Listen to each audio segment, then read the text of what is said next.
Nous sommes debout.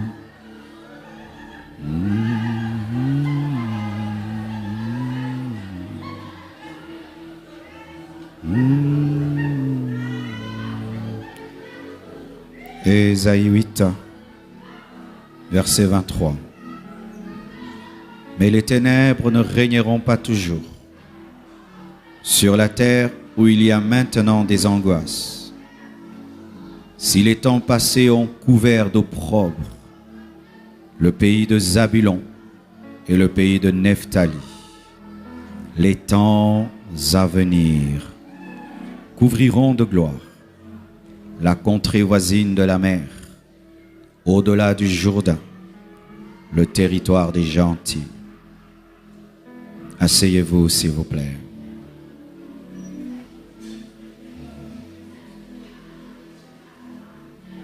Aujourd'hui, je vais définir le pouvoir du temps et définir le temps. Mais je vais entrer dans un domaine eschatologique aujourd'hui. Et la compréhension de ce qui sera dit va intensifier l'onction qui est reçue avant le message. Car le Seigneur n'a pas fini d'agir. Il n'a pas fini d'opérer, mais par sa parole, il veut préciser cette onction, cette connaissance, afin d'agrandir ton fardeau pour le servir. Alléluia. Le pouvoir du temps. Le pouvoir du temps, c'est la capacité ou un pouvoir. Quand on parle du pouvoir, le pouvoir, c'est la capacité d'influencer le cours des événements positivement ou négativement. C'est la capacité d'influencer le cours des événements positivement ou négativement. C'est une puissance qui rend capable d'agir, d'affecter, de contrôler et de diriger positivement ou négativement. C'est pourquoi Ésaïe dit que si les temps passés ont rendu négligeables, les temps futurs vont amener la gloire, positivement ou négativement. J'ai dit cela le dimanche. Et voici un exemple négatif du pouvoir du temps. Et cela ne doit pas nous arriver. Matthieu 5, verset 5, la Bible dit, « Comme l'époux tardait, toutes s'assoupirent et s'endormirent. » Pour les lecteurs de la parole, vous savez que je suis en train de parler des 5 vierges folles et des 5 vierges sages. Cette parabole est donnée pour parler de la préparation du monde au retour de Jésus. Et on nous présente 10 vierges. Toutes sont vierges. Et toutes attendent l'époux. Mais un problème, une épreuve se crée dans leur attente. Le temps est long. Le temps est long. Certaines étaient préparées à attendre tout le temps qu'il fallait attendre, mais il y a d'autres qui avaient une limite dans leur attente. Quand tu as une limite dans ton attente, le temps risque de t'influencer négativement. Et nous voyons que comme il tardait, toutes les 10 vierges sages et folles s'endormirent. Les sages s'endormirent avec une provision. Les folles s'endormirent sans provision. La provision des sages révélait qu'elle s'était préparée à ce que les choses ne se passent pas comme elle voulait. Et au cas où il tardait trop longtemps, il faut avoir une provision pour que l'huile coule et que la lampe s'allume. Mais regardez, c'est parce que l'époux a tardé que les vierges se sont endormies. Et notre époux tarde. Nous devons le reconnaître. Notre époux divin tarde. Le temps de son retour est une épreuve pour nous qui l'attendons. Je vous assure que si Jésus-Christ était revenu au temps de Paul, il y a certains qui avaient dévié dans l'église primitive qui n'allaient pas le faire. Mais parce qu'il a tardé, il y a des hommes comme Démas qui sont rentrés dans le monde. Et c'est ce qui arrive en notre temps. Imaginez Paul lorsqu'il parlait du retour de Jésus. Il parlait comme si Jésus allait revenir en son temps. Mais depuis que Paul est mort, des milliers d'années sont passées et Jésus ne revient toujours pas. Il tarde tellement que l'Église ne veut même plus entendre le mot, la phrase « Jésus revient bientôt ». On ne veut plus entendre cela. Lorsqu'un prédicateur dit « Jésus revient bientôt », c'est devenu une récitation. C'est devenu un slogan. Pourquoi? Parce qu'il tarde. Et ce temps a amené le sommeil.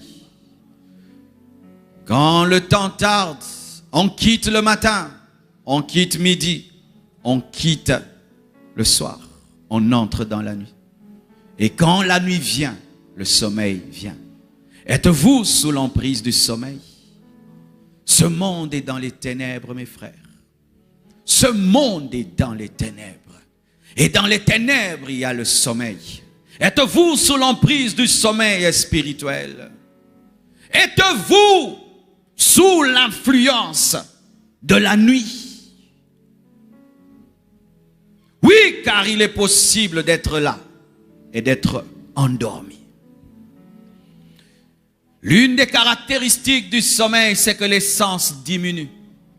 Un voleur peut entrer et tu n'entends pas. Certains même, tu peux les prendre et les déplacer. Ils ne savent pas. As-tu toujours ta sensibilité spirituelle? As-tu toujours ta sensibilité spirituelle quand tu pêches?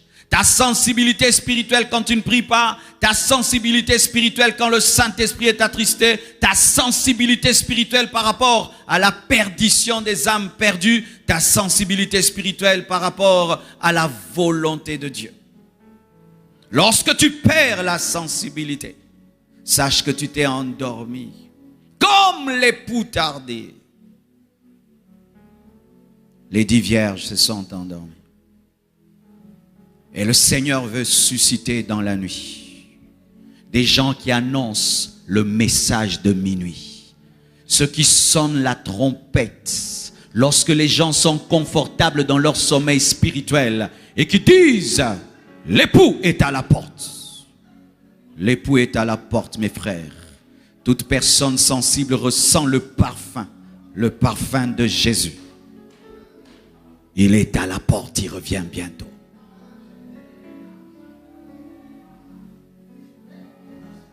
Comme l'époux tarde,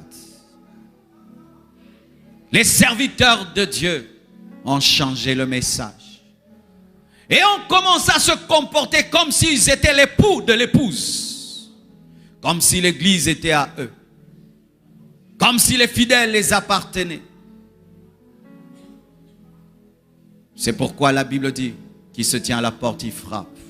Il se tient à la porte de son église, enfin qu'on lui rende son église. Lorsque Moïse a tardé, Israël a fait un veau d'or. Lorsque Moïse a tardé, au sommet de la montagne, Aaron a donné le veau d'or. Et aujourd'hui, Jésus-Christ tarde de venir. Et les serviteurs de Dieu sont en train de donner le veau d'or aux fidèles. Un message qui les plaît, des enseignements qui leur plaisent. L'or, la richesse, le succès, sans crainte de Dieu, sans sainteté. C'est le veau d'or. Tout enseignement de succès, de richesse, sans la croix est le veau d'or. Tout enseignement de gloire, sans la croix, c'est un veau d'or. Le développement personnel est devenu une prédication sur les chairs. Non, la Bible nous prêche la transformation par la parole et par le Saint-Esprit, par le développement personnel.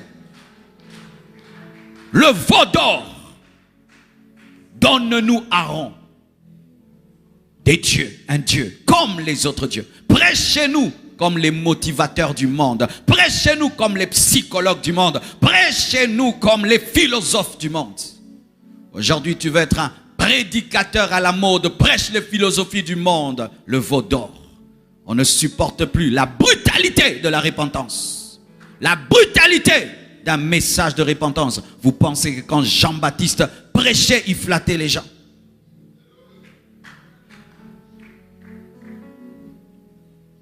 Celui qui devait parler pour la manifestation de l'agneau, prêcher un message de repentance. Et à cause de cela, il a fini en prison. Et comment doivent prêcher ceux qui doivent annoncer le retour de Jésus-Christ comme époux?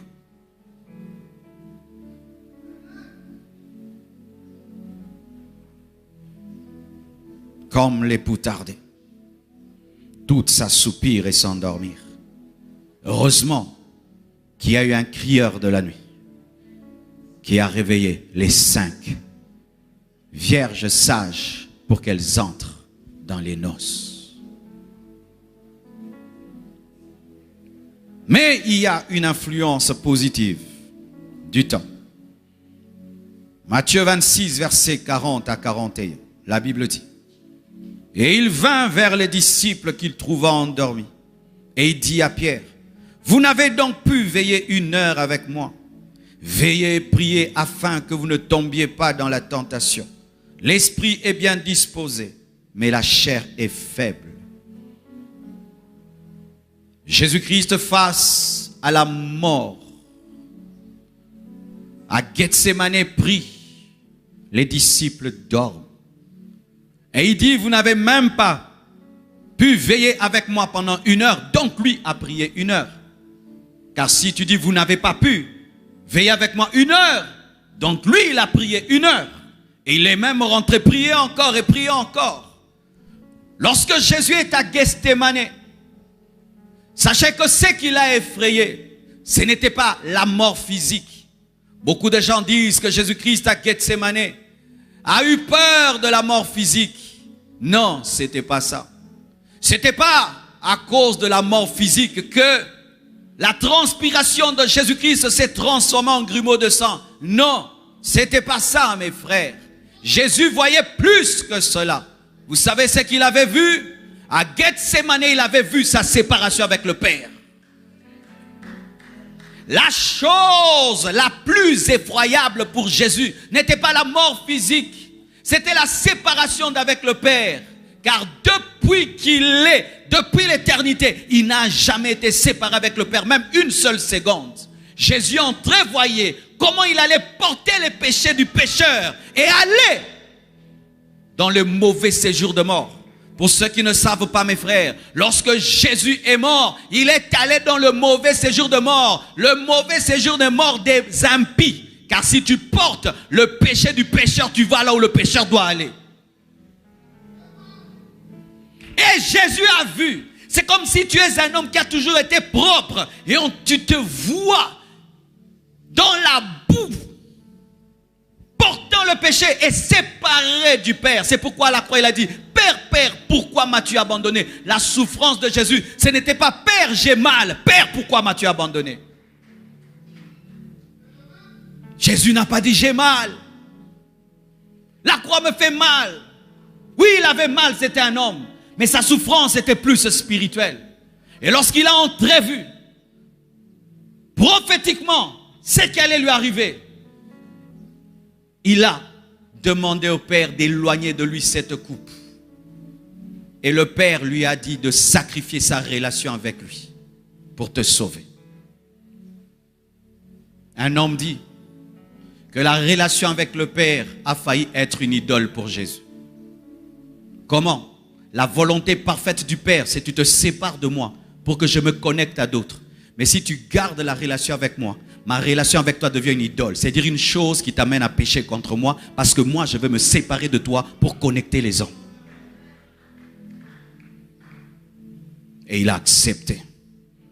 Et il a vu comment les ténèbres allaient fondre sur lui et sur son équipe. Et il trouve les disciples en train de dormir.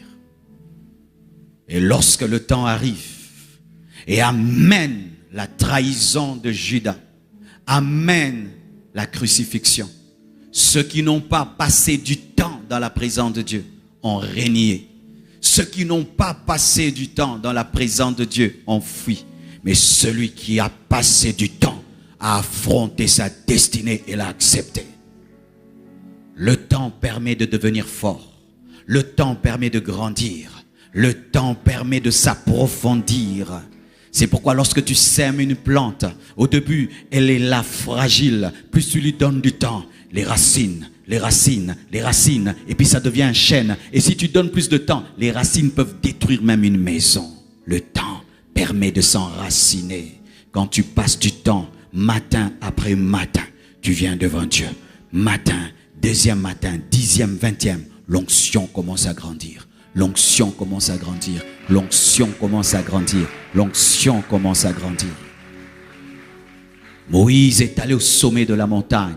Il a fait 40 jours dans la présence de Dieu. Lorsqu'il est revenu, il est revenu avec la loi. Il est revenu avec les 10 commandements. Mais son visage aussi rayonnait. Lorsque tu as investi le temps dans la présence de Dieu, l'onction viendra dans ta vie.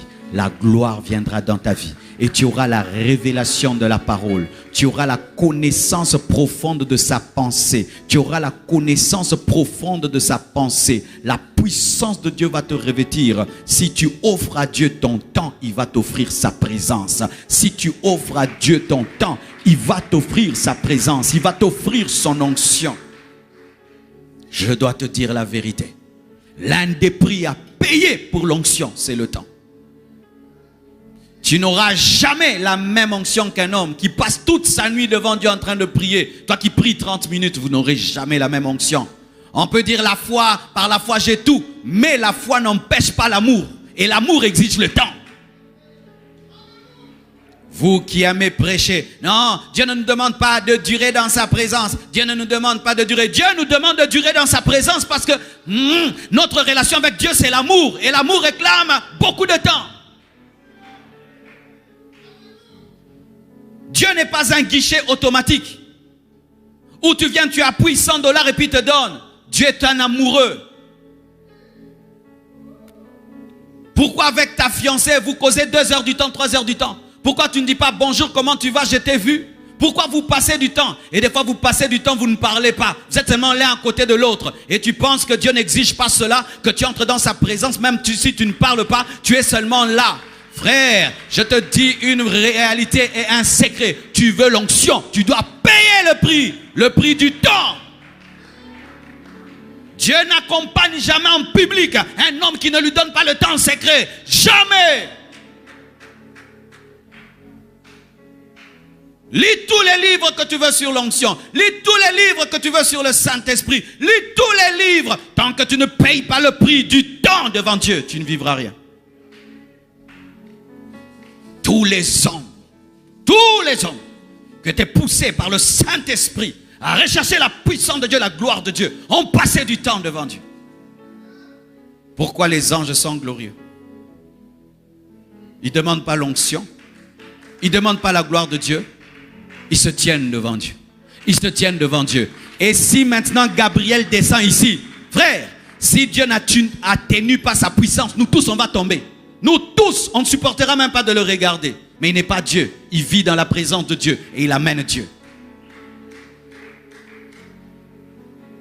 Arrêtez vos prières de 10 minutes.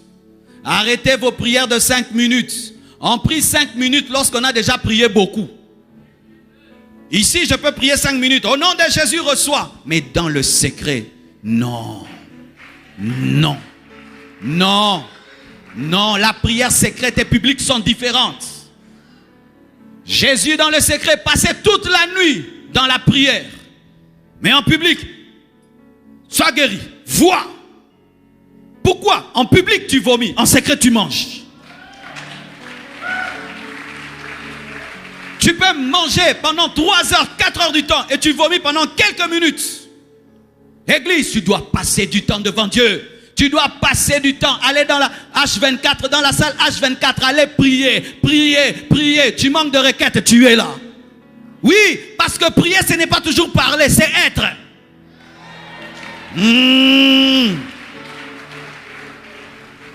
Je n'ai pas toujours besoin de parler devant Dieu parce que la prière c'est une relation. Dans une relation on n'a pas besoin que des paroles. On a besoin des soupirs. On a besoin de la présence. On a besoin seulement des fois, seulement de l'attitude du cœur.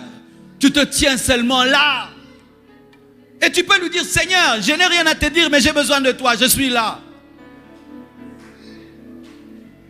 Tu pries 1 heure, ajoute 1 heure. Tu pries 2 heures, ajoute 1 heure. Tu pries 3 heures, ajoute 1 heure. Tu n'as jamais fait une veillée de prière personnelle. Fais une veillée de prière personnelle. Faites une veillée de prière personnelle. L'église primitive priait beaucoup, beaucoup, beaucoup, beaucoup, beaucoup. Paul priait beaucoup, beaucoup, beaucoup, beaucoup, beaucoup. Il priait trop.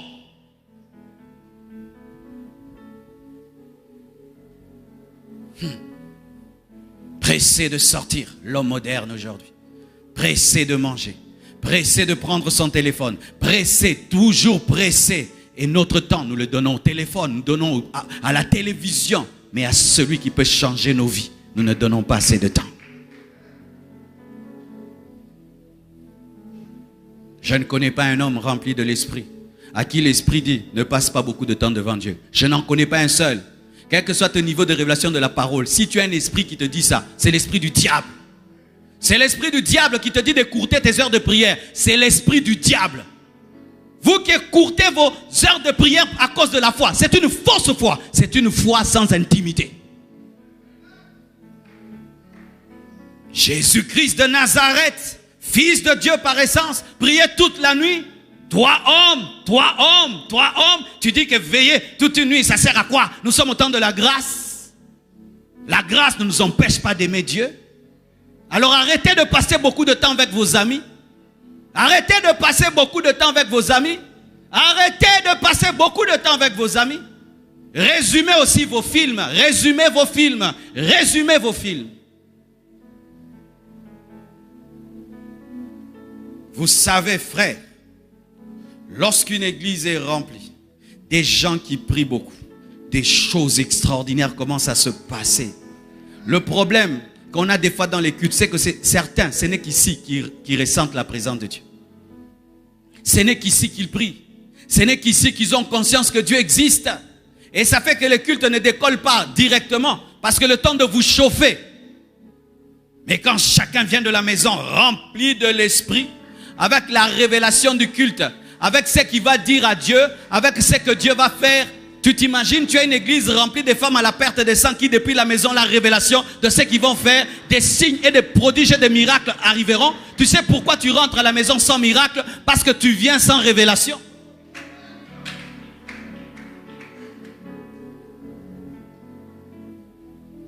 Dieu peut te montrer un culte en avance. Aujourd'hui, j'ai prié et j'ai vu que ma sœur de Liège devait être touchée par la puissance de Dieu. Et je disais non, je vais prier pour elle. Mais non, j'ai compris que Dieu m'avait dit, je la toucherai. Dieu peut te montrer les choses en avance.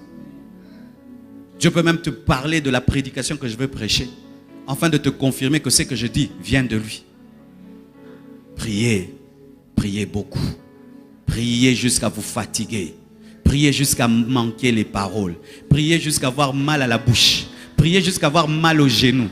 Priez jusqu'à avoir mal à la tête. Priez jusqu'à avoir mal à la tête. Priez jusqu'à vous dire je dois arrêter maintenant. Mais ça continue. Ça t'est déjà arrivé? Tu pries, tu dis je vais dormir, tu dors. Dieu, vis comme ça pendant 1 année, 2 ans, 3 ans, 4 ans. Tu seras différent des autres hommes.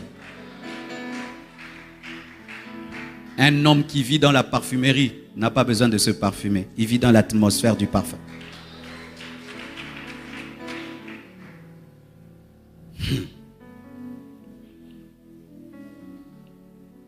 Le temps, c'est l'espace dans lequel se déroule la succession des événements, des phénomènes et des circonstances.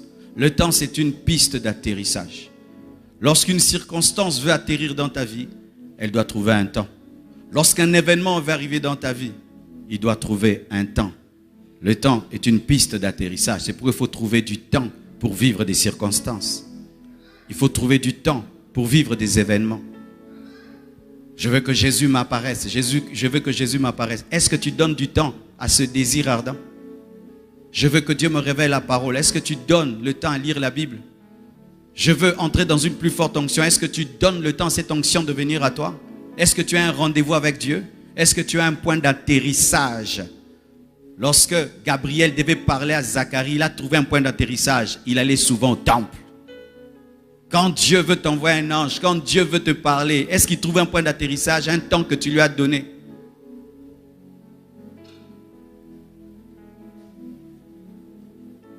Il m'est arrivé un jour de venir à l'église et Dieu m'a dit, tu feras du bien à tel frère. Et j'ai dit, il viendra et puis je ferai ça. Il n'est pas venu. Il n'a pas trouvé le temps de venir et la chose que je devais lui donner, il ne l'a pas eu. Il en est de même lorsque tu n'as pas un rendez-vous avec Dieu. Nous nous plaignons que Dieu ne nous parle pas. Mais est-ce que vous avez donné à Dieu un temps pour qu'il vous parle? Un temps pour qu'il vous parle. Ma vie n'est pas changée, transformée. Est-ce que vous avez donné une piste d'atterrissage à l'avion transformation? Est-ce que vous avez donné une piste d'atterrissage? Même ceux qui veulent devenir des docteurs en médecine et des avocats donnent le temps pour que la matière puisse entrer en eux. Ils vont à l'université du matin au soir. Et tous les jours, ils apprennent. Et puis un jour, ils deviennent licenciés en droit. Ils ont donné le temps pour que la matière entre. Tu veux que Dieu investisse des choses en toi. Quand est-ce que tu donnes le temps pour ça? Quand est-ce que tu donnes le temps pour ça? Tu as des livres que tu ne lis pas. Tu as des livres que tu ne lis pas. Tu as des livres que tu ne lis pas. Tu as des livres que tu ne lis pas. Tu as des livres que tu ne lis pas. Certainement, vous avez acheté mon livre. Vous ne l'avez même pas encore lu. Le temps. Si tu ne trouves pas les temps, il y a des événements qui ne viendront pas. Si tu ne trouves pas le temps, il y a des circonstances qui ne viendront pas. C'est pourquoi lorsque tu veux des circonstances et des événements, tu dois trouver le temps. Tu dois créer le temps. Tu dois créer un agenda. Trouver un moyen pour permettre à ces choses d'arriver. C'est pourquoi, mes frères, des fois il faut entrer en retraite personnelle. Quand tu vois un événement qui n'arrive pas dans ta vie, une circonstance, tu te retires pour donner le temps à cet événement-là. Certains, vous devez faire des retraites personnelles. Il y avait un temps, j'avais comme un problème.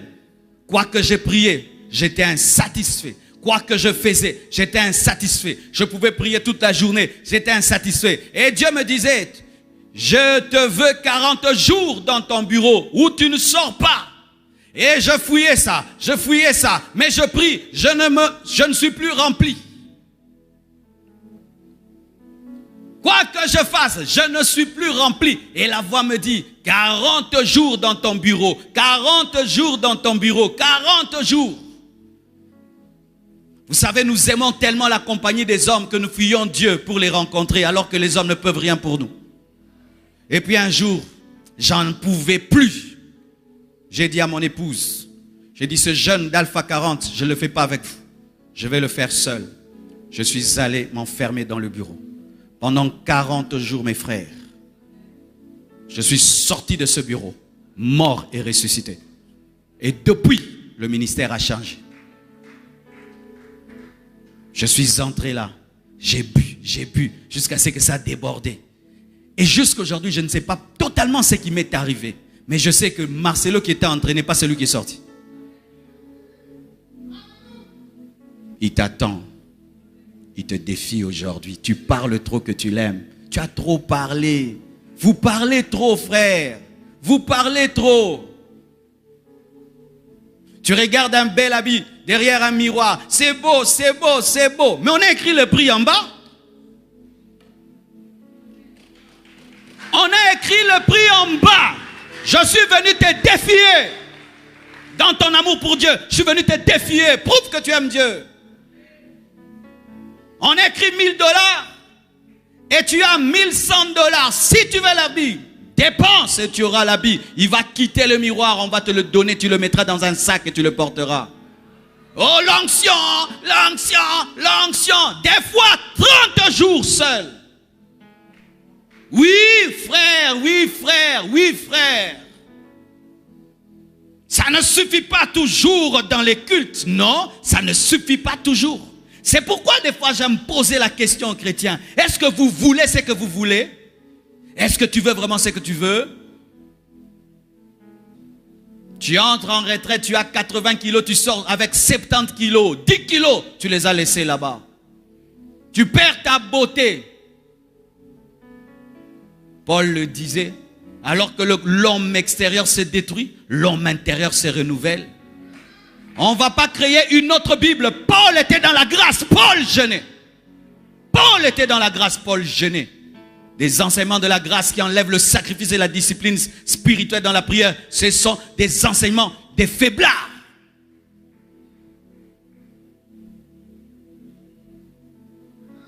Tu le veux, tu le chercheras. Le temps. Tu veux ça? Donne le temps. Fais une retraite de 7 jours. 7 jours. Tu t'enfermes dans une pièce. Tu ne vois pas ta femme, tes frères, tes sœurs.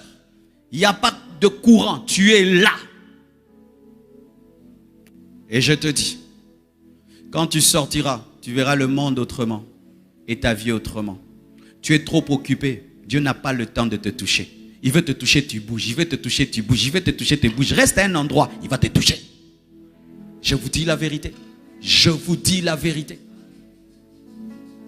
Un jour dans ma vie, j'ai dit, j'en ai assez de parler des choses. Je vais payer le prix. J'avais lu le livre de Gwyn Cho qui parlait du rendez-vous avec Dieu. Elle disait qu'elle avait fait un jeûne. Non, elle racontait comment elle recherchait un réveil dans son ministère et ça n'arrivait pas. Et un jour, elle a invité un serviteur de Dieu qui venait de l'Angleterre. En une semaine, il a eu les résultats qu'elle a cherchés pendant tout son ministère. Les Chinois étaient baptisés du Saint-Esprit, guéris, délivrés, l'atmosphère de gloire dans l'église. Une chose qu'elle a toujours cherchée dans tout son ministère. Elle est allée voir cet homme de Dieu, elle a dit, comment tu as pu avoir le résultat que moi j'ai cherché pendant des dizaines d'années en une semaine? L'homme l'a ri et lui a dit, je sais ce qui t'arrive, mais moi aussi je servais Dieu comme toi. Je me battais jusqu'à ce que Dieu m'a invité à un rendez-vous. Et je me suis mis de côté pendant 30 jours. Et je l'ai cherché. Quand je suis sorti, mon ministère a changé. Et Gwyn Cho l'a fait. Jésus lui est apparu et lui a révélé le futur de son ministère. Et lui a dit, je t'apparaîtrai et puis je te réapparaîtrai encore. Il y a un temps dans ta vie, tu parles des choses, de l'habit derrière le miroir. Et tu en parles et tu en parles. C'est bien. Tu dois casser et tu dois prendre le temps. Le temps. Qui a prié la nuit? Certains n'ont pas prié la nuit. Qui a prié avant de venir ici? Certains n'ont pas prié avant de venir ici. C'est seulement ici qu'ils ont prié. Mais il y a d'autres qui ont prié le matin. Il y a d'autres qui ont prié la nuit. Il y a d'autres qui ont prié. Frère, ces hommes-là ont quelque chose que toi, tu n'en as pas. Que toi, tu n'as pas. Comment les occultistes peuvent payer le prix d'être toujours dans leur loge? Quand il met une loge dans sa maison, l'occultiste entre dans cette loge tous les jours. Tous les jours. Mais le chrétien a des jours où il ne prie pas. Et il ne prie pas ses prières de 30 minutes. Même tes prières de 30 minutes là, des fois tu ne les fais pas. Même tes prières de 30 minutes, des fois tu ne les fais pas. Même devant la nourriture, tu ne pries plus. Même devant la nourriture, tu ne pries plus. Même avant de dormir, tu ne pries plus. Même tes prières de 30 minutes, tu ne les fais plus.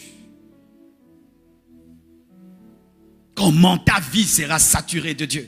Moïse, quand il est descendu, sa peau brillait, sa peau brillait. Pourquoi? Il était devant le créateur de la peau. La gloire était tellement intense dans son esprit qu'elle est sortie au niveau du corps. En soi, c'était son esprit qui brillait tellement que sa peau devait briller. Lorsque tu veux que ton extérieur brille, c'est ton intérieur qui doit d'abord briller. Nzambe balukaraye. On cherche Dieu sérieusement. Oh, on cherche Dieu sérieusement. Sérieusement, sans blague. Haïdi Nabal a été bouleversé par quoi? Il a cherché Dieu dans une grotte. Il a dit, je veux te voir Jésus. Et Jésus lui est apparu. Il a commencé à me faire marcher des paralytiques et des aveugles. On commençait à voir tous les hommes qui ont révélé Dieu sur la terre ont payé le prix du temps. Tu ne donnes pas à Dieu du temps, tu ne vivras pas son onction et sa gloire. Jamais, frère, jamais. Jamais. N'écoutez pas ces gens-là qui vous disent ah, je prie 1 minute et je vois la gloire de Dieu. Souvent, ils ont prié Dieu des années et Dieu leur a donné une forte onction. Ils sont tombés dans la rétrogradation spirituelle. Comme l'huile n'est pas l'eau et l'huile ne disparaît pas, du coup, ils continuent à glisser mais ils ne roulent plus. Oui, faites très attention aux hommes de Dieu qui ont aimé Dieu, qui n'aiment plus. Leur conseil souvent est rempli de leur rétrogradation. J'aime pas écouter un homme de Dieu qui priait beaucoup, qui ne prie plus. Il donne des mauvais conseils sur la prière. Il va t'enseigner sa perdition intérieure. Il va t'enseigner ses résultats dans la chute.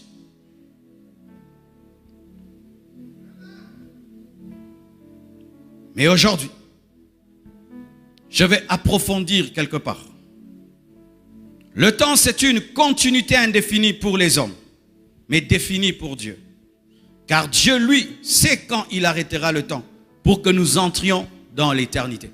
Le temps est une continuité indéfinie pour l'homme. Nous ne savons pas quand est-ce que le temps va s'arrêter. Mais Dieu sait quand est-ce qu'il arrêtera le temps parce que c'est lui qui est le maître de temps. Pour nous, les minutes vont continuer, les secondes vont continuer, les jours et les années vont continuer. Mais Dieu, lui, sait quand il arrêtera le temps. L'éternité engendre la création. Dieu crée Adam et Ève. Dieu manifeste Noé. Dieu manifeste Abraham. Dieu manifeste Isaac. Dieu manifeste Jacob. Avec Jacob, il engendre Israël. En Israël, il y a Joseph. Joseph va en Égypte. Et Jacob et ses fils vont en Égypte. Et Dieu engendre Moïse. Ils sortent de l'Égypte. Et Dieu se révèle à Moïse. Il lui donne la loi. Toujours le temps. En Moïse, la loi. Et le temps. Et quand Jésus-Christ vient, Jésus vient dans le temps. Jésus meurt dans le temps. Jésus ressuscite dans le temps. La Pentecôte a lieu dans le temps. Et la grâce a lieu dans le temps. Et nous sommes dans le temps. Et voici, même l'enlèvement, nous serons dans le temps. Même l'enlèvement, nous serons dans le temps. C'est ce que je vais démontrer ce matin. Parce qu'il y aura l'enlèvement. Et sur la terre, il y aura la tribulation. Il y aura le temps. Même le millénium, nous serons toujours dans le temps. Le temps va s'arrêter avec le jugement dernier. Dieu va arrêter le temps. Pas après l'enlèvement. Dieu ne va pas arrêter le temps après la tribulation. Dieu va arrêter le temps après le millénium, lorsque il y aura le jugement dernier. Et comprenez cela. Beaucoup de gens enseignent que l'enlèvement c'est la fin du temps. Non, l'enlèvement n'est pas la fin du temps. Car le monde va continuer à exister après l'enlèvement. Alléluia. Voyez. Lorsque nous serons enlevés sur la terre, il y a 2 périodes qui vont révéler le temps que nous allons faire au ciel. Parce que si je dis, pendant qu'il était dans la chambre, ceux qui étaient dehors ont fait 2 heures. Donc il a fait 2 heures dans la chambre. Vrai ou faux? Si je dis, pendant qu'il était dans la chambre, ceux qui étaient dehors ont fait 2 heures. Donc celui qui était dans la chambre a fait 2 heures. Pendant que l'église sera enlevée, qu'est-ce qui va se passer sur la terre? Il y aura une période de 7 ans. Et cette période de 7 ans sera divisée en 2 parties. 3 ans et demi, 3 ans et demi. Si ceux qui restent sur la terre, pendant que nous sommes au ciel, font 3 ans et demi plus 3 ans et demi, donc nous au ciel, on va faire 7 ans. Donc même il y aura le temps, après l'enlèvement, les noces de l'agneau seront une fête avec un temps. Lisons. Il y a une chose dans la parole, quand je vais lire, que vous devez retenir. La Bible parle de 1260 jours et parle de 42 semaines et parle d'un temps, de 2 temps et la moitié d'un temps. Les 3 veut dire 3 ans et demi. Lorsque tu prends 42 mois divisé par 12, parce que dans une année il y a 12 mois, ça va te faire 3 ans et demi. Quand tu prends 1260 jours, tu divises par 360 jours, ça te donne 3 ans et demi. Et quand la Bible dit un temps, des temps, la moitié d'un temps, c'est 3 ans et demi. Pourquoi un temps, une année? 2 des temps, c'est 2 temps. 2 plus 1, 3. La moitié d'un temps et demi, 3 ans et demi. Alléluia. Les 3 ans et demi, lorsque la Bible en parle de 3 ans et demi pour le ministère des 2 témoins. Et on dit qu'après le ministère des 2 témoins, le dragon sera précipité et il va combattre Israël pendant 3 ans et demi. Tu prends les 3 ans et demi de la persécution d'Israël et tu prends les 3 ans et demi du ministère des 2 témoins, tu les mets ensemble, ça fait 7 ans. 7 ans sur la terre. Mais la Bible nous dit aussi que ceux qui ont été enlevés reviendront. Donc si ceux qui ont été enlevés reviennent après 3 ans et demi plus 3 ans et demi, donc ils ont fait 7 ans. Mais mathématiques, n'est-ce pas? Je peux donner les versets? Allons-y. Les ministères des 2 témoins. Les 2 témoins vont se manifester avant la manifestation du véritable règne de l'Antichrist. La Bible dit ceci dans Apocalypse 11, verset 1. On me donna un roseau semblable à une verge, en disant, lève-toi et mesure le temple de Dieu, l'autel et ceux qui y adorent. Mais le parvis extérieur du temple, laisse-le en dehors et ne le mesure pas, car il est donné aux nations et elles fouleront aux pieds la ville sainte pendant 42 mois. Dites 42 mois. 42 mois, ça fait 3 ans et demi. 42 divisé par 12. Alléluia. Ça donne 3 ans et demi. Je donnerai à mes 2 témoins le pouvoir de prophétiser, revêtus de sacs pendant 1260 jours. 1260 jours divisé par 360 jours, ça te donne 3 ans et demi. Ok? Maintenant, on nous dit qu'après leur ministère de 3 ans et demi, qu'est-ce qui va se passer? Verset 7. Quand ils auront achevé leur témoignage, donc à la fin des 3 ans et demi, la bête qui monte de l'abîme leur fera la guerre, les vaincra et les tuera. L'Antichrist va tuer les 2 témoins qui ont eu un ministère de 3 ans et demi. Amen. Voilà maintenant. Pour ce qui est de l'Antichrist, son ministère ou bien son règne de 3 ans et demi, nous l'avons dans Daniel 9, verset 27, la semaine de Daniel. La Bible dit ceci. Il fera une solide, Daniel 9, 27, il fera une solide alliance avec plusieurs pour une semaine. La Bible, quand il dit semaine, dans Daniel, c'est 7 jours, parce que dans une semaine, il y a 7 jours, et 7 jours, c'est 7 années. Amen. Il fera une solide alliance avec plusieurs pour une semaine, et durant la moitié de la semaine, il fera cesser le sacrifice et l'offrande. On l'appelle quoi? Le dévastateur commettra les choses les plus abominables jusqu'à ce que la ruine et ce qui était résolu fondent sur le dévastateur. Nous voyons, les 2 témoins ont un ministère de 3 ans et demi. Ils sont tués par le dévastateur, l'Antichrist, et lui, il vient pour 3 ans et demi. La Bible nous dit qu'il va faire une alliance d'une semaine, de 7 ans. Et ces 7 années seront divisées en 2. La première partie, l'Antichrist sera comme celui qui donne la paix au monde. Il ne va pas révéler qui il est. C'est au milieu de la tribulation qu'il va se révéler tel qu'il est et il va se déclarer Dieu et il va commettre des abominations dans le temple. C'est alors qu'il va persécuter Israël, car si vous ne savez pas, Israël pendant la tribulation connaîtra un réveil et va s'opposer à l'Antichrist et l'Antichrist va persécuter sérieusement Israël pendant 3 ans et demi encore. Verset. La Bible dit ceci. Apocalypse 12, verset 13.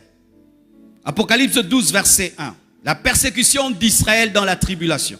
Pourquoi l'Antichrist va persécuter, le diable, le dragon va persécuter Israël pendant la tribulation? Parce que Israël, en vivant l'idolâtrie de l'Antichrist, va voir l'accomplissement des paroles prophétiques de l'Ancien Testament et va se rendre compte que les chrétiens avaient raison.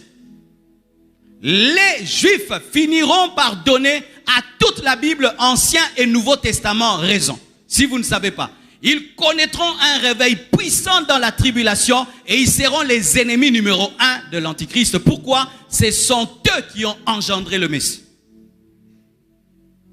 Apocalypse 12, versets 1 à 6, nous le prouve. La Bible dit ceci. Un grand signe parut dans le ciel. Une femme enveloppée du soleil. Il s'agit d'Israël, la femme. La lune sous ses pieds. Et une couronne de 12 étoiles sur sa tête. Les 12 étoiles, les 12 tribus d'Israël. Elle était enceinte. Et elle criait étant en travail et dans les douleurs de l'enfantement. C'est elle qui a enfanté Christ. Un autre signe parut encore dans le ciel, et voici, c'était un grand dragon rouge ayant 7 têtes et 10 cornes. Là, c'est Satan, ce n'est pas l'Antichrist, c'est Satan. Et sur ses têtes, 7 diadèmes.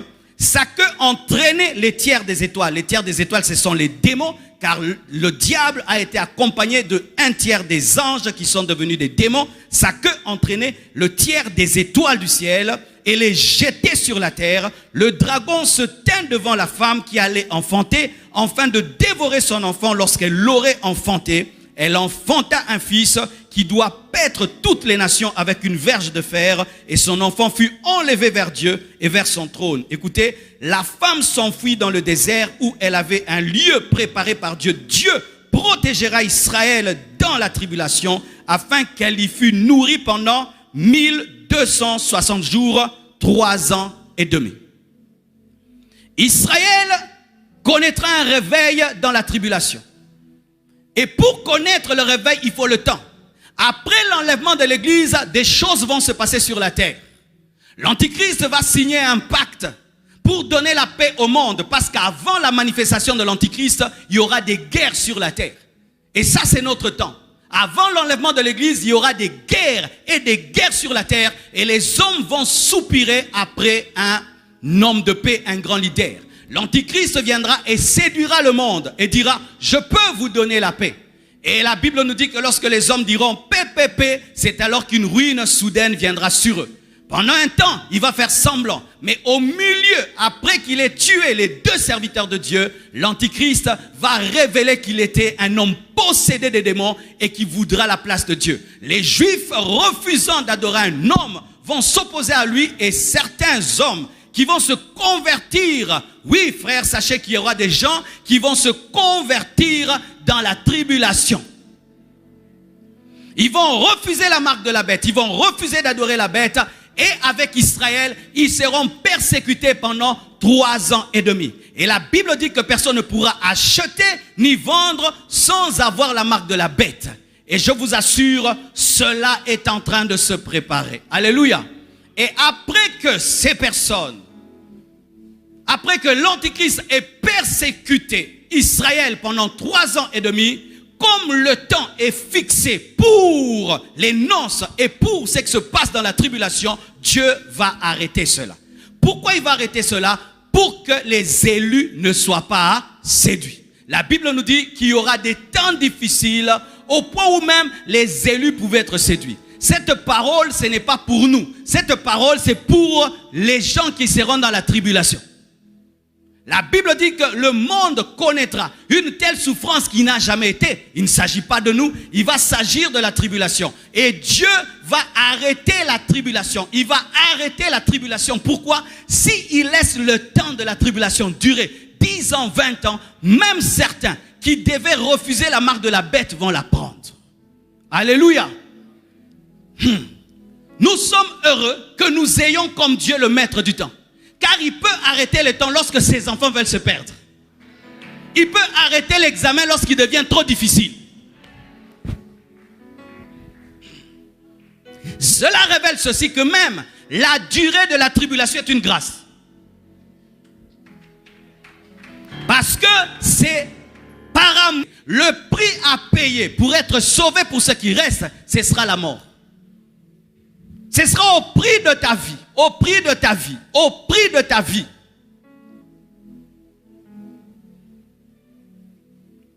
Alléluia.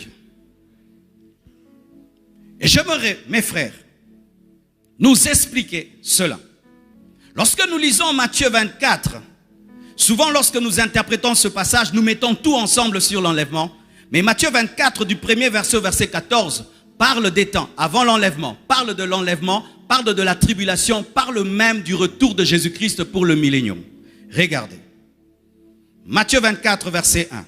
Comme Jésus s'en allait au sortir du temple, ses disciples s'approchèrent pour lui en faire remarquer les constructions. Mais il leur dit, voyez tout cela, je vous le dis en vérité, ne restera pas ici pierre sur pierre qui sera renversée. Lorsque tu as un esprit eschatologique, les choses de la terre ne te font plus rien. Il s'assit sur la montagne des Oliviers et les disciples vinrent en particulier lui faire cette question. Dis-nous, quand cela arrivera-t-il? Et quel sera le signe de ton avènement et de la fin du monde, de la fin des temps? Jésus leur répondit, prenez garde que personne ne vous séduise. Avant l'enlèvement, il y aura une grande séduction. Vous devez savoir, mes frères. Nous sommes dans une période de très très grande séduction. Aujourd'hui, on a des jeunes qui vont invoquer le diable pour prophétiser. Des gens qui touchent à la magie pour parler de la part de Dieu. Des gens qui cherchent l'occultisme pour faire des miracles dans l'église de Dieu. Des gens qui tiennent la Bible, mais derrière, c'est Satan. Il y aura une grande séduction. Que personne ne vous séduise.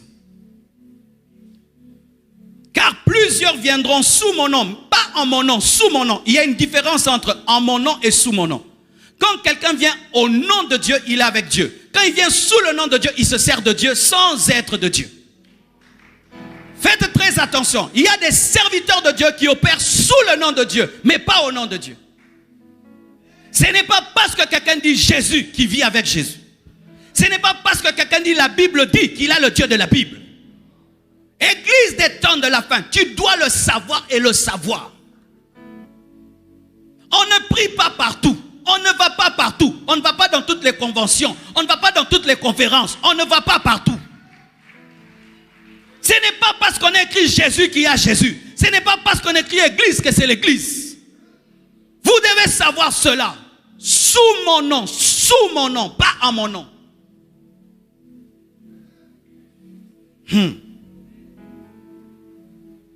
Ils diront, c'est moi qui suis le Christ. Et ils séduiront beaucoup de gens. La foule n'est pas le signe de la vérité.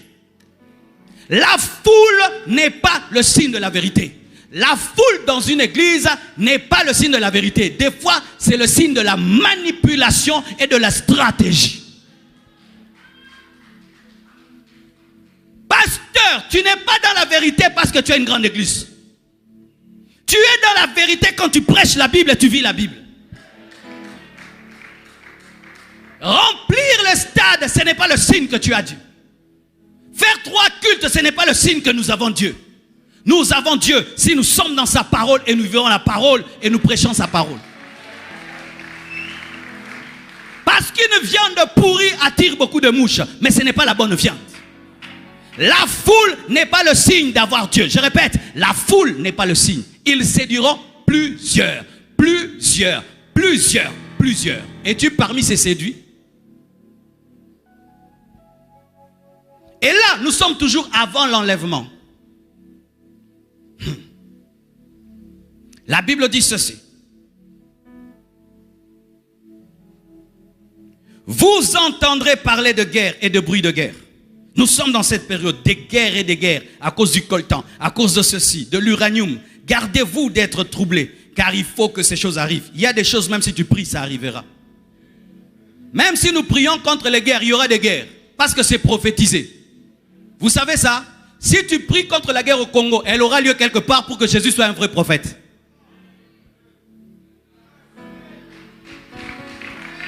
Il y aura des guerres et des bruits de... Une nation s'élèvera contre une nation. Un royaume contre un royaume. Il y aura en divers lieux des famines et des tremblements de terre. Écoutez, tout cela ne sera que le commencement des douleurs. De quelles douleurs? De la tribulation. Pour l'instant, nous vivons les commencements de la tribulation. Ce n'est pas la tribulation parce que l'Église ne peut connaître la tribulation. Mais nous pouvons sentir les douleurs de l'enfantement. Alléluia. Notre temps, c'est le temps des commencements des douleurs. Ce n'est pas le temps de la grande tribulation. Que personne ne t'enseigne que l'Église passera par la tribulation. Pourquoi? Parce que la tribulation, on appelle cela la colère de l'agneau. Et l'épouse ne peut connaître la colère de l'agneau, mais peut sentir que la colère arrive. On est ensemble. Notre temps, on appelle cela le commencement des douleurs. Écoutez, alors on vous livrera au tourment et l'on vous fera mourir et vous serez haïs de toutes les nations à cause de mon nom. Avant l'enlèvement, l'Église véritable sera persécutée. Je peux prêcher? Chers pasteurs, nous devons nous entendre. On parle de l'homosexualité ou plus? Nous devons nous entendre. On prêche contre l'homosexualité ou plus?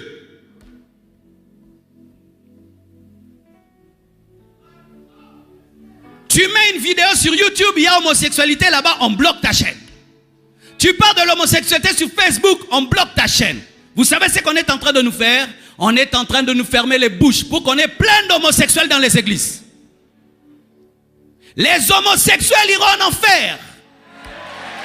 C'est la parole de Dieu. Un homme ne peut pas épouser un homme. Une femme ne peut pas épouser une femme. Maintenant, on va prêcher ça comment? On va prêcher ça comment? On va prêcher ça comment? Parce qu'aujourd'hui, il y a la dictature de l'homosexualité. La dictature de l'homosexualité. Ce sont eux qui deviennent les chefs. Ce sont eux qui ont l'argent. Ce sont eux qui ont les réseaux sociaux. Ce sont eux qui ont tout. En soi, nous devons nous préparer à être chassés des réseaux sociaux. Comme je dis là, je ne sais pas si je vais y rester ou où.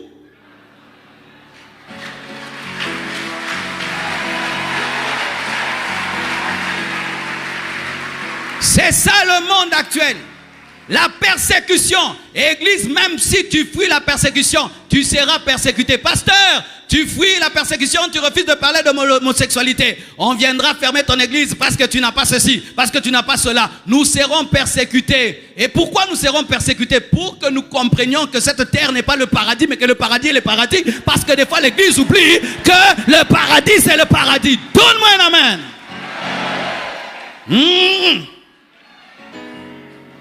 Une fille qu'on doit épouser, quand elle est trop à l'aise chez maman et papa, elle commence à reporter le mariage. Mais si on lui met le feu, on la critique à la maison, elle va se marier rapidement. C'est pourquoi Dieu va faire qu'on soit persécuté sur la terre pour qu'on dise Jésus revient. La Bible dit, l'esprit et l'épouse disent viens. L'esprit et l'épouse disent viens. Qu'est-ce qui va nous pousser à dire viens? C'est la persécution.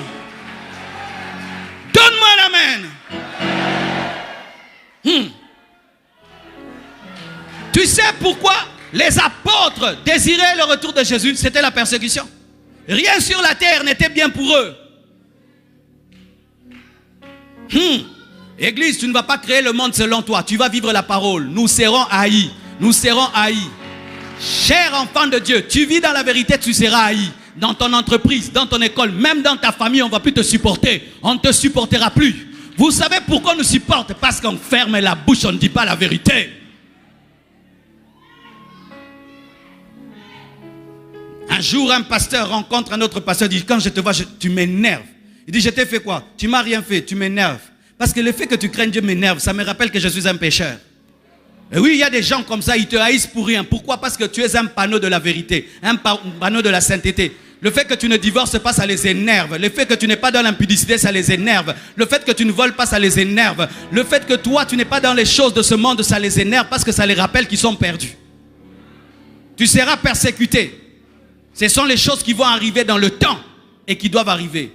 Et si nous fuyons la persécution, nous allons entrer dans la compromission. L'église qui refuse d'être persécutée entre toujours dans la compromission du message. On commence, on prêche ça, on prêche plus ça. On dit ça, on dit plus ça. Si on dit ça, ils vont fermer les églises. Si on dit ça, au Congo, si vous commencez ça, vous allez nous trouver sur le chemin. Et préparez-nous la place à Makala. Et préparez-nous la place à Makala. Député congolais, sénateur congolais, osez ici l'homosexualité. On va prêcher contre. Si vous allez fermer les églises, fermez. On ne va pas changer la vérité pour que les églises soient ouvertes. Faites ça, on va prêcher. Mettez-nous à Makala. On va louer à Makala. On va adorer à Makala. On va chanter à Makala. Les fidèles vont nous apporter la nourriture à Makala. On va prophétiser à Makala. Donne-moi un amen.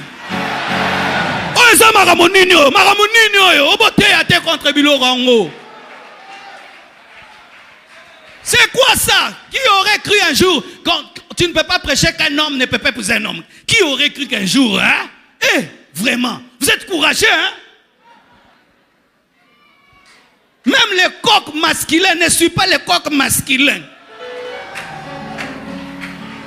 Tu as déjà vu le coq derrière les coqs?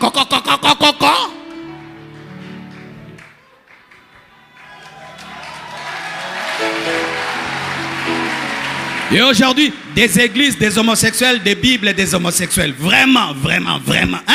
Vraiment, vraiment le courage là maintenant que vous commencez à avoir. Hein? Et tu ne dois pas dire ça. Ils vont venir te chercher. Pourquoi tu as dit ça? Parce que la Bible le dit. C'est pourquoi j'ai dit ça. J'ai dit ça parce que la Bible le dit. Pourquoi j'ai dit ça? J'ai dit ça parce que la Bible le dit. Pourquoi je vais te prêcher seulement les dons spirituels? Prêchez ça, ne prêchez pas ça. Dites ça, ne dites pas ça. Et jusqu'à ce qu'on commence à les bénir, un homme de Dieu, vraiment tu bénis. Voulez-vous prendre Gaylor? Voulez-vous prendre Jonathan en mariage? Janine, voulez-vous prendre Sylvie en mariage? Jusqu'à ce que l'enfer vous sépare. Oui, j'ai levé. Oui, j'ai levé. Oui, je le veux. Oui, je le veux. Mingongo minu ne mi parle. J'aime le Congo, j'aime le Congo. Je peux prêcher comme ça. J'aime le Congo.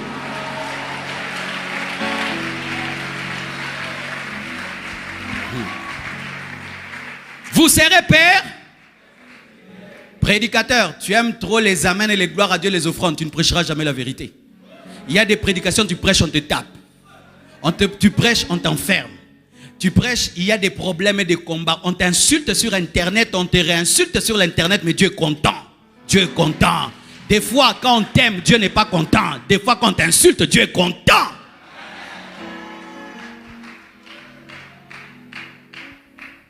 Si depuis que tu as commencé à prêcher, tu n'as jamais eu de problème à cause d'un de tes messages, tu ne dis pas la vérité. Si depuis que tu as commencé à prêcher, tu n'as jamais eu de problème pour un message que tu as prêché, tu ne prêches pas encore. Tout véritable prédicateur, un jour, aura des problèmes à cause de sa prédication.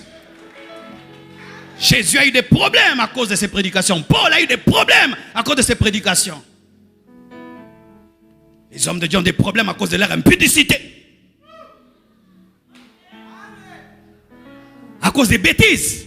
Tu as des problèmes parce que... Non, il faut avoir des problèmes parce que tu as dit ce que Dieu t'a dit.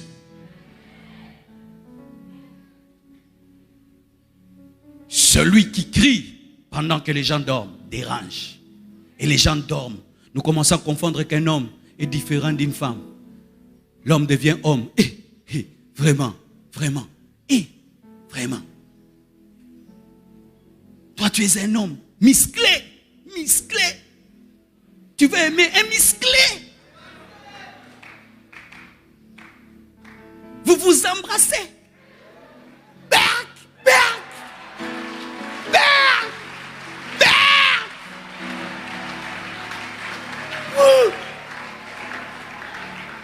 Bilora salité comme Bilora Kitoko. Dans tous les films, il y a ça. Les dessins animés, il y a ça. Partout, il y a ça.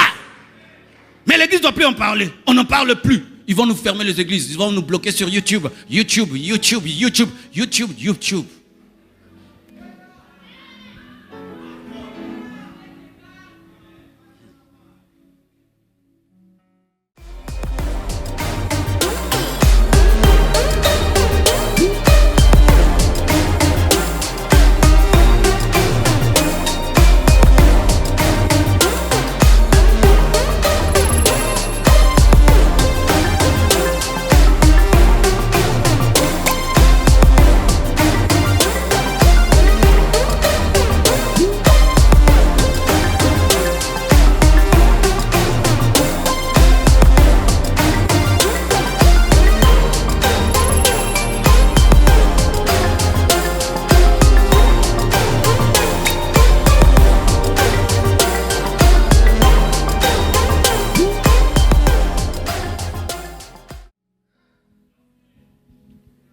Si tu dis ça, tu nous déranges. Mais vous, quand vous vous embrassez devant les gens, vous nous dérangez aussi?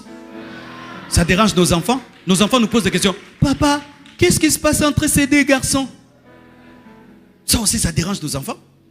Tu dois maintenant expliquer aux enfants maintenant. Expliquer maintenant aux enfants. Maintenant, tu dis, je vais expliquer comment.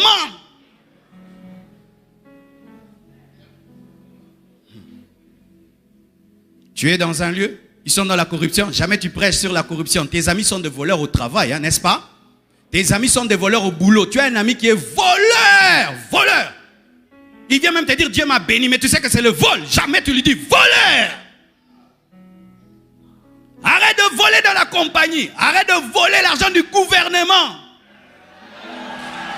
Arrête. Donne-moi l'amen. Ton frère est ministre et ça fait seulement une année. Il a 10 maisons. Il a eu ça où? Dans un pays pauvre comme celui-ci, il a eu ça où? Où? Avec ton salaire là, tu l'as eu comment? Dieu a béni la famille. Notre grand frère a 10 maisons. Comment? On refuse d'être persécuté. Et tiens, même, Dieu m'a dit de penser à toi, de te donner ça pour les ministères. Et tu prends l'argent volé du gouvernement et tu viens construire l'église.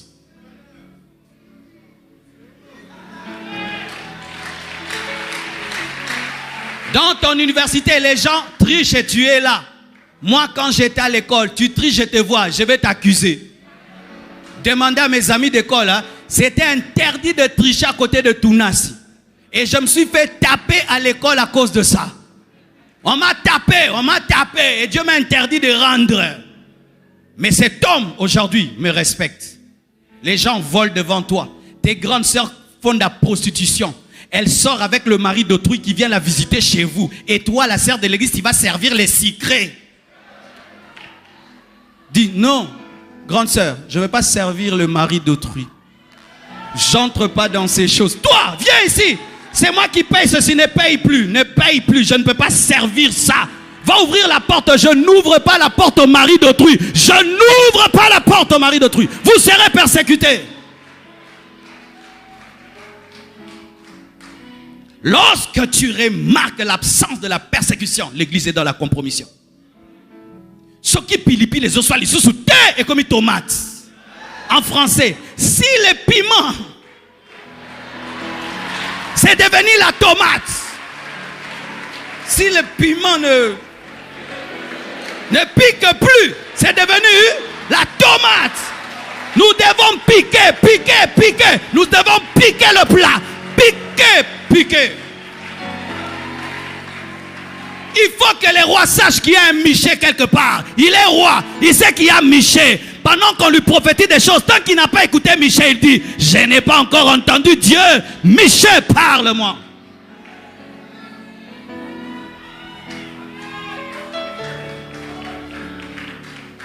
Vous serez père. Bientôt dans ce temps, même si l'église refuse, vous allez voir, ils vont nous amener à un niveau où nous devons dire qui nous sommes. Ils vont nous amener, pasteur, dis-nous, toi tu prêches contre ça ou pas? Tu dois dire la vérité. Non, vous savez, non, on ne veut pas la sagesse. Dis-nous, tu crois ça ou pas?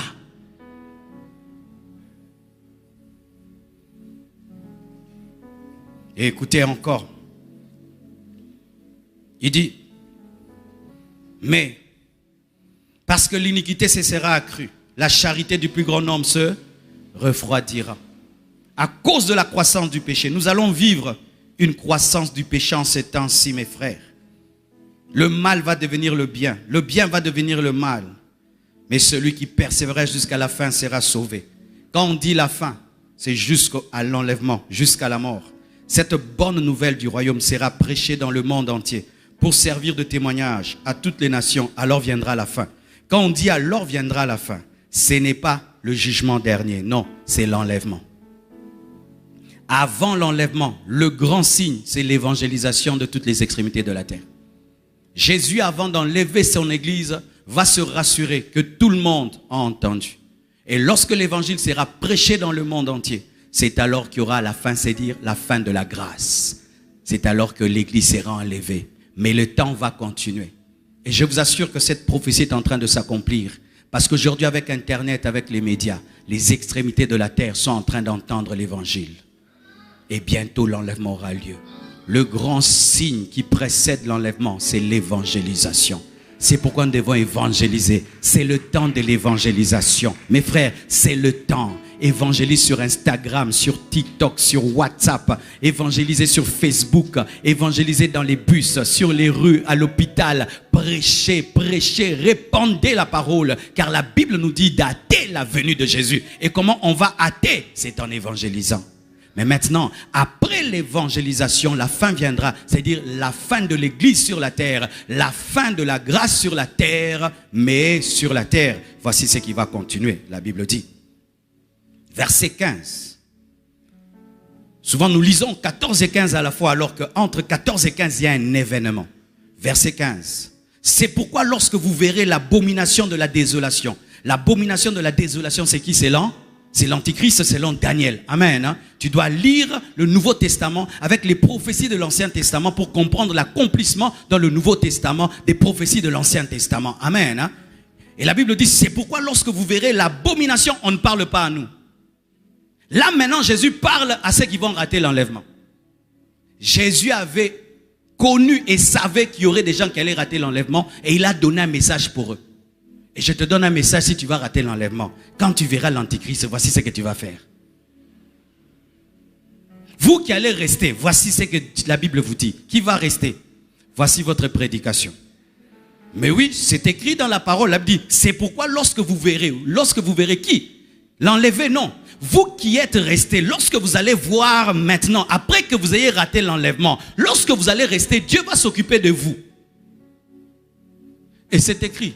Lorsque vous verrez l'abomination de la désolation dont a parlé le prophète Daniel, établi en lieu saint, c'est-à-dire lorsque vous verrez l'Antichrist entrer dans le lieu saint et se déclarer Dieu, que celui qui lit fasse attention. C'est-à-dire on va continuer à lire la Bible après l'enlèvement.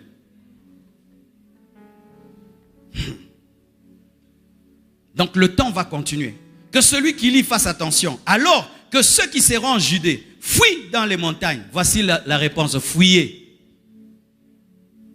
Quand vous resterez, si vous ratez l'enlèvement, vous voyez à la télévision un homme entrer dans le temple, parce que sachez qu'on est en train de rebâtir le temple. Amen. Hein? Il entrera dans le temple, le nouveau temple. Il va dire qu'il est Dieu. Si seulement tu vois ça, c'est lui l'Antichrist. Fuis! Va te cacher dans les villages là-bas, où il n'y a pas l'internet. Mais je sais qu'ils vont faire que l'internet arrive là-bas pour te localiser. Ah. Si tu rates l'enlèvement, cette prédication va beaucoup t'aider. Tu vas les réécouter sur YouTube. J'espère qu'elle sera toujours sur YouTube, qu'on ne va pas la supprimer. Écoutez, c'est pourquoi lorsque vous le verrez, que celui qui lit fasse attention, et ceux qui seront en Judée fuient dans les montagnes, que celui qui sera sur le toit ne descende pas pour prendre ce qui est dans sa maison, et que celui qui sera dans les champs ne retourne pas en arrière pour prendre son manteau. Il faut fuir. Malheur aux femmes qui seront enceintes. Aujourd'hui, les gens cherchent les grossesses. En ces temps-là, dans la tribulation, ce serait une malédiction d'être enceinte. C'est écrit dans la parole. Zambe pesanga mwana. Hey, na tribulation. Zambe longola mwana. Pourquoi? Moyo ki matena bébé. Donc, les femmes enceintes qui vont rater l'enlèvement auront des problèmes. Pourquoi? Elles ne sauront pas fuir. Femme enceinte, tu dois être enlevée. Parce que tu n'auras pas la capacité de fuir. Malheur aux femmes enceintes et à celles qui allaiteront, celles qui auront des bébés. Tu seras entre jeter ton bébé, fuir ou fuir avec les bébés. Priez pour que votre fuite n'arrive pas en hiver, ni un jour de sabbat, c'est-à-dire en un temps où on ne peut pas bien fuir. Car alors, écoutez maintenant, la détresse sera si grande. C'est ça la grande tribulation. La grande tribulation commence quand l'Antichrist entre dans le temple et se déclare Dieu. C'est quand que ça commence. Car alors la détresse sera si grande qu'il n'y en a point eu de pareil depuis le commencement du monde. Ça dépasse même le déluge. Quand Jésus qui dit la vérité vous décrit ça, c'est un monde terrible, mes frères. Vous savez que dans la tribulation, Dieu sera en train de frapper la terre et l'Antichrist est en train de frapper la terre. Il y aura les jugements de Dieu sur la terre et il y a aussi les œuvres du diable sur la terre. les démons seront relâchés et Dieu va envoyer sa colère. D'un côté ici, des tremblements de terre, des étoiles qui tombent dans l'eau, des bombes et des démons qui agissent. Vous vous imaginez, dans tout ça, tu dois sauver ton âme. Tu vas à droite, marque de la bête, tu dois refuser la marque de la bête. Mais de l'autre côté, il y a une épidémie, il y a la famine, il y a la mort, mais tu dois rester chrétien. Saurez-vous supporter un tel monde? Parce que c'est ce qui est en train d'arriver. C'est ce qui vient, mes frères.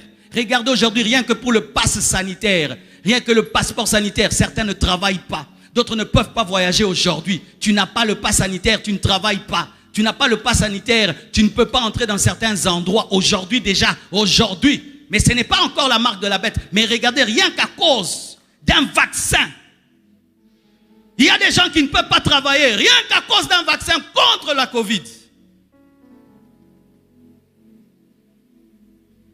Et maintenant, quand la marque de la bête viendra, Jésus dit, il y aura des temps de détresse qui tellement grandes, qu'il n'y en a point eu de pareil depuis que le commencement du monde, depuis que le temps a commencé. Jusqu'à présent, il n'y en aura jamais. Écoutez, et si ces jours n'étaient abrégés, arrêtés, personne ne serait sauvé. Il faut que Dieu mette pause au temps. Il dit non, non, non. Là, c'est trop. 3 ans et demi, ça va. Et qu'est-ce qui va arriver? Lorsqu'il va abréger ces temps, qu'est-ce qui va arriver? Pour que les élus ne soient pas séduits. C'est-à-dire, ce sera un moment où même quelqu'un qui a dit, je ne prends plus la marque de bête, je ne prends pas. Il dit, ah, je vais quand même prendre. Je dois manger. Je dois manger. Mes enfants meurent de faim. Je dois manger. Boum! Jésus-Christ arrête ça. Mais beaucoup auront déjà pris la marque de la bête, rien que la première année de l'Antichrist. Mais certains vont résister pendant 3 ans. 3 ans et demi. Et ils sont proches de prendre. Et puis Jésus vient. Écoutez ce verset grave. Et si ces jours n'étaient abrégés, personne ne serait sauvé. Hey, il faut lire la Bible lentement. Personne, c'est-à-dire quoi? Tous ceux qui se retrouveront dans la tribulation. Tous les juifs et les chrétiens qui se reviendront à Dieu pendant la tribulation. Tous seront prêts de prendre la marque de la bête vers la fin de la tribulation. Et Dieu vient, il arrête ça. Mais pour qui? Pour ceux qui vont tenir bon pendant 3 ans et demi. 3 ans et demi de souffrance, de galère, de famine. Tu ne peux pas étudier, tu ne peux pas travailler, tu ne peux pas acheter, tu ne peux pas vendre. Je ne sais pas, ils vont vivre comment, mais ils tiennent. Ils ont maigri 40 kilos. Ils tiennent, d'autres sont malades, ils ne peuvent même pas aller à l'hôpital. Ils tiennent 1 année, 2 ans, 3 ans, ils veulent à Dieu, arrête. Mais le temps va continuer malgré ça. Parce qu'il va arrêter comment? Il va revenir avec les enlevés. Ah, frère. Pendant que je parle de toute cette souffrance, les enlevés au ciel vivent le plus grand mariage au monde. Un mariage de 7 ans, servi par les anges. Oh, je ne raterai pas l'enlèvement, Seigneur, fais-moi grâce.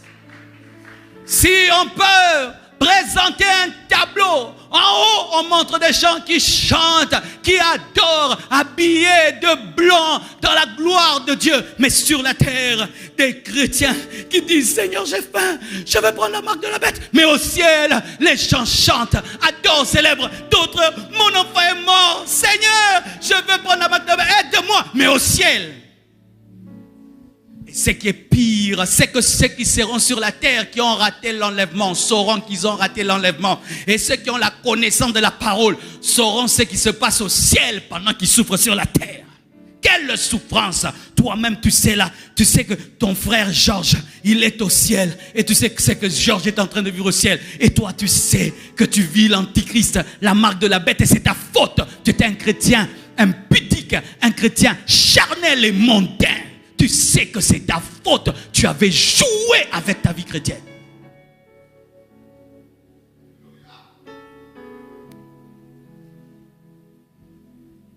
Frère, entendre une telle prédication et continuer à jouer, le jugement est trop grand.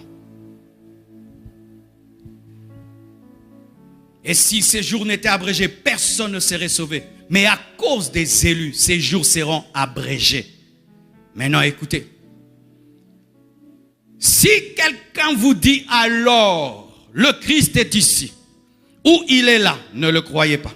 Car il s'élèvera des faux Christ. Même dans la tribulation, il y aura des faux Christ qui vont dire, je suis le Messie, je suis Jésus. Même l'Antichrist se fera passer même pour Christ. Et des faux prophètes, ils feront des grands prodiges et des miracles. Dans la tribulation, il y aura des miracles démoniaques. Même l'Antichrist fera des miracles. Le faux prophète fera des miracles. Au point de séduire les élus. Vous qui suivez les miracles sans suivre la parole, vous aimerez les faux miracles. Voici, je vous l'ai annoncé d'avance. Si donc on vous dit, voici il est dans le désert, n'y allez pas. Voici il est dans les chambres, ne le croyez pas. Car, comme l'éclair part de l'Orient et se montre jusqu'à l'Occident, ainsi sera l'avènement du Fils de l'homme. Ce n'est pas l'enlèvement, parce que l'enlèvement est secret. Mais là on dit, comme l'éclair part de l'Orient jusqu'à l'Occident, ainsi sera l'avènement du Fils de l'homme. C'est-à-dire tout œil le verra. Quand on parle de tout œil le verra, c'est le retour de Jésus-Christ après l'enlèvement. Tout œil ne le verra pas le jour de l'enlèvement, parce qu'il va venir dans le secret. Tout œil le verra lorsqu'il reviendra avec l'Église, régner pour 1000 ans. Là, il viendra comme le lion. Le lion vient, tout œil le verra. L'époux vient dans le secret. Et donc là, Jésus est en train de parler maintenant de son retour comme lion qui va arrêter la tribulation et il va venir avec l'épouse. Il va mettre ses pieds sur le mont des Oliviers qui va se diviser en deux à côté de Golgotha, là où on l'a crucifié. Et quand il va revenir, la première personne qui va prendre, il va la jeter en enfer. L'Antichrist et les faux prophètes vont être jetés en enfer. Le diable va être jeté dans une prison de 1000 ans. Sachez que lorsque Jésus reviendra, l'Antichrist ira en enfer et le faux prophète, mais Satan n'ira pas en enfer. Il ira dans un abîme, dans un lieu de prison où il ne peut pas agir pendant 1000 ans. Il sera jeté en enfer après 1000 ans. Et quand il reviendra, pendant 1000 ans, et si on dit 1000 ans, c'est toujours le temps. Même dans le millénium, le temps va continuer. Le temps continue après l'enlèvement. Pendant la tribulation, le temps continue après le retour de Jésus sur la terre pendant 1000 ans. Et pendant 1000 ans, qu'est-ce qui va se passer? Nous allons régner sur la terre. Nous régnerons sur la terre. Nous serons des gouverneurs. Nous serons des présidents. Certains vont régner sur l'Afrique. D'autres vont régner sur le Congo. D'autres vont régner sur une province. D'autres vont régner sur une ville en fonction de ta récompense au tribunal de Christ. C'est le tribunal de Christ qui va déterminer les règnes sur la terre. C'est quand vous allez voir des renards banqués, ils règnent sur l'Afrique. Tu regardes Tel Osborne, il règne sur la France. Nous régnerons sur la terre en fonction du travail qu'on a fait sur la terre. Pendant que tu es chrétien, toi tu viens seulement à l'église, alléluia, amen, tu rentres. Toi-même un quartier, tu n'auras pas. Tu n'auras que ta maison. Mais oui, ce sont les serviteurs de Dieu qui ont bougé le monde, qui ont servi Dieu, qui ont gagné des âmes et des âmes, qui ont offert leur vie pour le plus grand projet de Dieu, le salut des âmes. Ce sont eux qui seront les grands sur la terre. Les chrétiens qui sur la terre n'ont vécu que pour eux, ma bénédiction, ma vie, tu n'auras que ta maison. Pendant 1000 ans, Satan sera lié. Mais après 1000 ans, il sera délié. Et quand il sera délié, vous savez ce qu'il va faire? Il ira encore séduire. Pourquoi? C'est tout ce qu'il sait faire. Et vous savez qu'il va aussi séduire les gens. Dites comment? C'est parmi les choses bizarres dans la Bible. C'est que des gens qui ont vu le règne de Jésus pendant 1000 ans, lorsque le diable sera délié, certains vont le croire. Mais vous savez qui vont le croire? Ce sont les personnes qui sont nées dans le millénium. Parce que dans le millénium, les gens vont naître aussi. Il y aura des enfants qui sont nés dans le millénium. Et ces personnes-là, Satan les séduira et certains croiront. C'est alors que Dieu va arrêter le temps. Le jugement dernier. Tous les morts depuis le monde a existé seront ressuscités. Et certains iront dans le feu et d'autres dans la nouvelle Jérusalem céleste et dans la nouvelle terre et le nouveau cieux. Et la Bible dit, il n'y aura plus de nuit. Dites, il n'y aura plus de nuit. Quand il n'y a plus de nuit, il n'y a plus de temps. Pourquoi? Dieu deviendra lui-même le soleil. C'est quand le temps va s'arrêter. Frères et sœurs, ce sont les choses qui vont arriver et qui sont en train d'arriver. Où sommes-nous par rapport au temps? Nous sommes la génération prête de l'enlèvement. Nous ne sommes pas dans la tribulation ni dans les milléniums. Et la grâce que nous avons aujourd'hui, mes frères, c'est d'avoir déjà Jésus. Que dois-tu faire? Tiens-le jusqu'au bout. Sois sérieux, sois profond. Passe du temps dans sa présence. Vis dans la sanctification. Car il est écrit, sans la sanctification, personne ne verra Dieu. Que Dieu vous bénisse abondamment. Oh, sorry pour le débordement. Ce message t'a touché d'une manière et d'une autre. Je te prie de t'approcher.